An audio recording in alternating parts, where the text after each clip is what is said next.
بسم اللہ الرحمن الرحیم الحمدللہ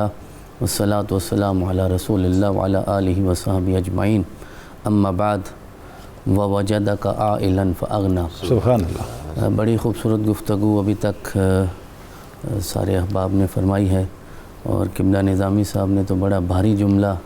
ارشاد فرمایا، جس طرح رسول اکرم نے فرمایا میں دو بھاری چیزیں چھوڑ کے جا رہا ہوں۔ سبحان اللہ۔ تو اسی سکل کے ساتھ آپ نے بھی جملہ ارشاد فرمایا ہے کہ دو ہستیاں منتظر تھیں کہ کب میرے آقا اعلان نبوت فرماتے ہیں، تو انہوں نے تو آثار نبوت سے پہچانا ہے نا، نبوت کو علام سے ہی پہچانا ہے۔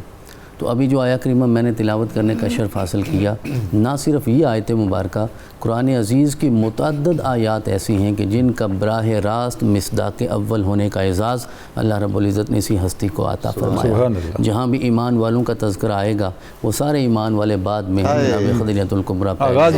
اب دیکھیے نا، یہ اصطلاح بولی گئی والسابقون الاولون، اب جناب خدیجۃ الکبریٰ کے لیے سابقون اور الاولون کی اصطلاح بھی چھوٹی ہے، کیونکہ والسابقون الاولون من المہاجرین والانصار، مہاجر بھی بعد میں آئے، انصار بھی بعد میں آئے، جناب خدیجۃ الکبریٰ تو اس سے بھی پہلے ہیں، اور آپ اسلام کی سب سے پہلی مجاہدہ ہیں،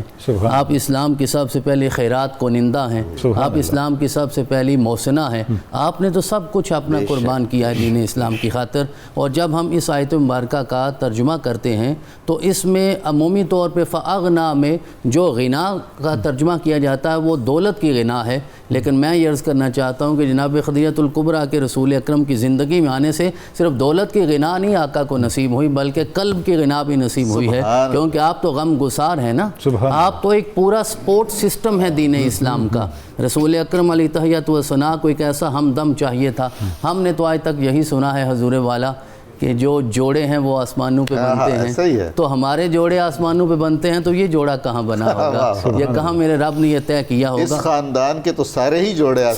سبحان اللہ، اور یہ ان میں سے بھی سب سے اول جوڑا ہے۔ اور جس طرح آپ نے فرمایا نا کہ ادھر بھی طہارت ہے تو ادھر بھی صداقت ہے، طہارت اور صداقت میں بھی یہ کف کرنا تھا، تو جب وہ کف ہو گیا نا، یہ طہارت اور صداقت کا، پھر میرے رب نے زمانے کو فاطمہ زہرا عطا فرمایا۔ تو فاطمہ زہرا ملنے کے لیے بھی لازم تھا کہ طہارت کا بھی اعلیٰ درجہ ہو اور صداقت کا بھی اعلیٰ درجہ ہو، اور اس زمانہ جاہلیت میں انہیں زمانہ طاہرہ کہتا ہے اور انہیں صادق اور امین کے لقب سے یاد کرتا ہے۔ تو یہ ساری چیزیں میرے رب کے علم میں ہیں، اور میرے رب کی منشا اور مرضی کے مطابق ہی وقت آنے پہ چیزوں کا ظہور ہوتا چلا جاتا ہے۔ اسی طرح قرآن عزیز میں جہاں بھی آیات رضا آئی ہیں کہ رضی اللہ عنہم ورضوا عنہ، اس کا بھی مصداق اول آپ کی ذات گرامی ہے، وبشر الذین آمنوا وعملوا الصالحات ان لہم جنات تجری من تحتها الانہار، تو جن لوگوں کو بشارت دی گئی ہے انہیں جنت ملے گی۔ قبلہ تنولی صاحب گزارش یہ ہے کہ وہ ایک حدیث مبارکہ رسول اکرم نے فرمایا کہ جنت میں انہیں ایک محل ملے گا جو موتیوں کا بنا ہوگا،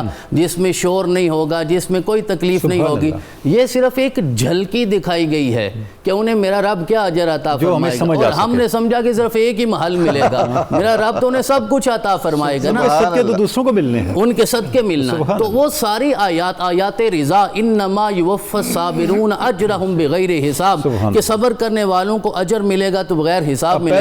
اگر حضرت زید بن حارثہ کو بغیر حساب کے ملے گا، جناب بلال حبشی کو بغیر حساب کے ملے گا، تو انہیں کتنا ملے گا؟ اب حضور والا حضرت سیدہ خدیجہ کو جب شہنشاہ لولاک مل گئے، پیچھے کیا رہ گیا؟ اب دیکھیے حضور والا آپ نے میرے دل کی بات کی ہے کہ دیکھیے زمانے میں لوگ بہت ساری تجارتیں کرتے ہیں، تجارت کرنے کے بعد اربوں کمایا، اور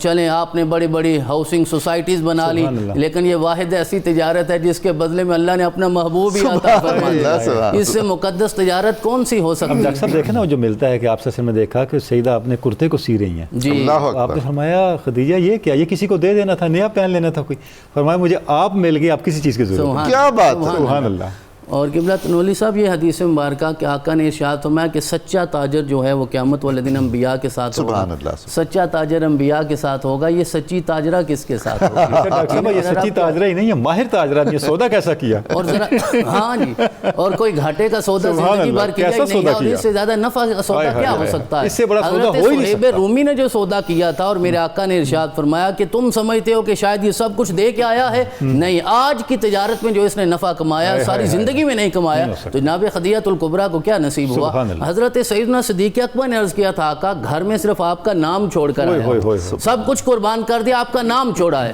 تو انہیں تو رسول اکرم کا نام ملا تھا، اور خدیجہ الکبریٰ کو صرف نام نہیں ملا، رسول اکرم سر تپا نصیب ہوئے، سبحان اللہ، خود ملے، اول امرات تزوجہا رسول اللہ صلی اللہ علیہ وسلم، وہ سب سے پہلی زمانے کی خاتون جنہیں میرے رب نے زوجیت مصطفیٰ عطا فرمائی، اور آپ کی زندگی میں کوئی دوسرا بھی نہیں ہے، کوئی دوسرا نہیں آیا۔ حضور والا کسی کو میرے آقا 53 سال میں ملے، کسی کو 54 سال میں ملے، کسی کو 55 سال میں ملے، کسی کو 57 سال میں ملے، لیکن انہیں میرے آقا 25 سال میں ملے، اور 25 سال کے رسول اللہ کو کبھی آپ سوچئے تو صحیح، تصور میں لائیے تو صحیح، ہمارے بچے جب جوان ہوتے ہیں اور 25 سال کا دلہا بنتا ہے، ماں باپ کو کتنا لاڈ آتا ہے ان پہ، اور جب رسول اکرم جو کائنات کا دلہا ہے، جس دن وہ دلہا بنا ہوگا تو حضرت فاطمہ بنت اسد کو اور جناب ابو طالب کو کتنا لاڈ آیا ہوگا، اور رسول اکرم حضرت خدیجہ الکبریٰ کے گھر تشریف لے جاتے ہیں تو جس طرح آپ نے اشارہ کیا بلا شرکت غیر 25 سال میرے رسول اکرم کا حرم انہیں نصیب ہوا ہے، 25 سال، یعنی بعد میں رسول اکرم نے جب شادیاں فرمائی ہیں تو کسی کو ایک دن ملتا ہے، کسی کو دوسرا، کسی کو تیسرا، یہاں صبح بھی جناب خدیجہ کو ملتی ہے، شام بھی جناب خدیجہ الکبریٰ کو ملتی ہے، تو یہ وہ ہستی ہیں جنہیں میرے رب نے یہ مقام عطا فرمایا۔ اور حضرت ابن اسیر ایک اور جملہ لکھتے ہیں کہ وَأَوَّلُ خَلْقِ اللَّهِ أَسْلَمَ بِإِجْمَاعِ الْمُسْلِمِينَ، کہ اللہ تعالیٰ کی مخلوق میں سے، جسے اللہ کی مخلوق کہا جا سکتا ہے، جو اللہ کی تخلیق ہے، اس میں سب سے پہلے اسلام کا اظہار کرنے کی سعادت اللہ نے اس ہستی کو عطا فرمائی ہے۔ لم يتقدمها رجل ولا امرأة، آپ سے پہلے اس معاملے میں کوئی بھی مرد اور کوئی بھی عورت مقدم نہیں ہے سوائے ان ہستیوں کے جو جزو بدن رسالت ہیں، ان کے بعد میرے رب نے یہ مقام انہیں عطا فرمایا ہے۔ اور جو آپ نے اشارہ فرمایا آپ کی ولادت کے حوالے سے، تو جمہور سیرت نگار یہ لکھتے ہیں کہ عام الفیل سے 15 سال پہلے آپ کی ولادت ہوتی ہے، اور ظاہری طور پہ آپ کی عمر مبارک رسول اکرم سے 15 سال زیادہ ہے، لیکن حقیقت میں رسول اکرم کے چچا حضرت عباس نے کہا تھا زمانے والو ہوا اکبر منی وانا ولدت قبلہ، بس میں پیدا پہلے ہوا، بڑے تو وہی ہیں، بس میں پیدا پہلے ہو گیا ہوں، تو یہ پیدا پہلے ہوئی ہیں، ورنہ بڑے تو رسول اکرم کی ذات ہی ہے۔ تو عام الفیل سے 15 سال پہلے بنو اسد آپ کا خاندان ہے، جس طرح قبلہ پیر صاحب نے وضاحت فرمائی ہے۔ اور اگر ہم آپ کے ابتدائی خصائص کی بات کریں تو وہ معاشرہ ہے جہاں بچیوں کو زندہ درگور کیا جاتا ہے، اس کا مطلب یہ ہے کہ حضرت خویلد جیسی ہستیاں پہلے بھی موجود تھیں جو بچیوں کو زندہ درگور نہیں کرتے تھے، بلکہ انہوں نے اپنی تجارتی بصیرت کی وجہ سے انہیں اپنا جانشین بنایا، اپنے بیٹوں کو نہیں بنایا، انہیں اپنا جانشین بنایا ہے، اور سب کچھ ان کے سپرد کیا ہے، ان کے حوالے کیا ہے۔ اس کی وجہ یہ ہے کہ اللہ نے انہیں اعلیٰ اخلاق بھی عطا فرمائے، ذہانت بھی عطا فرمائی، پاکیزگی بھی عطا فرمائی، نیکی کا جذبہ بھی عطا فرمایا، اور خیرات میں سبقت لینے کا جذبہ بھی میرے رب نے انہیں عطا فرمایا، اور میرے رب نے انہیں سماجی اثر و رسوخ بھی بخشا ہے، کیونکہ خاندان وہ ہے بنو اسد خاندان قریش کے سربراہی خاندانوں میں شامل ہوتا تھا، میرے رب نے انہیں معاملہ فہم بنایا ہے، اور سب کو ذہانت عطا فرمائی، آپ کے ابا جی کو بھی اور آپ کے دادا جی کو بھی، جن کا نام بھی جناب اسد ہے، اور آپ کی والدہ کا نام جو ہے نا وہ فاطمہ ہے، فاطمہ بنت زائدہ۔ تو اب یہ سارا گھر ہی فواتم کا ہے، آپ ادھر دیکھیے ادھر دیکھیے، یہ ساری ہستیاں اسی نسبت سے ہمیں نظر آتی ہیں۔ تو آپ کی تجارتی بصیرت ایسی تھی کہ آپ کا قافلہ کئی میلوں تک پھیلا ہوتا تھا، اور بچپن میں جب آپ اپنے والد گرامی کے ساتھ سفر کرتی تھی تو آپ تجارت میں انہیں مشاورت بھی دیتی تھی، ان کی معاونت بھی کرتی تھی، ان کی نصرت بھی کرتی تھی، اور ہم اسی نتیجے پہ پہنچیں گے کہ آپ کے والد گرامی نے آپ کو تیار ہی اسی دن کے لیے کیا تھا کہ جب اللہ کے رسول حکم فرمائیں گے اور جناب خدیجہ الکبریٰ سب کچھ ان کے قدموں میں قربان کر دے گی۔ تو لہٰذا آپ کی ولادت کی بات ہو، آپ کے خاندانی پس منظر کی بات ہو، آپ کے ابتدائی احوال کی بات ہو، ہمیں آپ کے بچپن میں بھی طہارت نظر آتی ہے، آپ کی جوانی میں بھی طہارت نظر آتی ہے، شادی سے پہلے کی زندگی میں بھی طہارت نظر آتی ہے، اور آج تک میرے رب نے آپ کی نسبت کو طہارت کے ساتھ